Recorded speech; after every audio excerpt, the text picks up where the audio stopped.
I grew up in Fiji, and when I was a kid, there was no diabetes and we didn't have food-related illnesses. That's because we used to eat from the market and we used to eat local food, basically. So how do you bring local food back? And that's what Pacific Island Food Revolution is about, is how do we create an excitement around local cuisine that young people especially can tap into and own.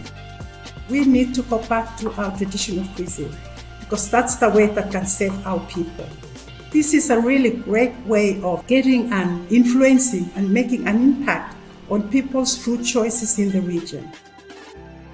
What Pacific Island Food Revolution does is try and bring that traditional knowledge into like the modern context. And we do it through the most modern format of all, which is reality TV, because that's what hooks people in.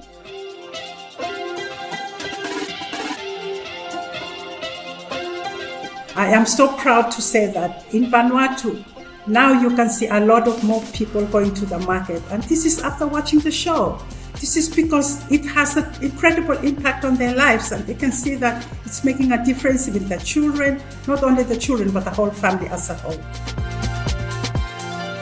What we're doing is working, and one of the reasons it's working is because it's joyful and it's happy and it almost looks too easy.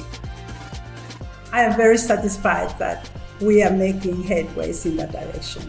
Not only people in the Pacific, but other people all throughout the world.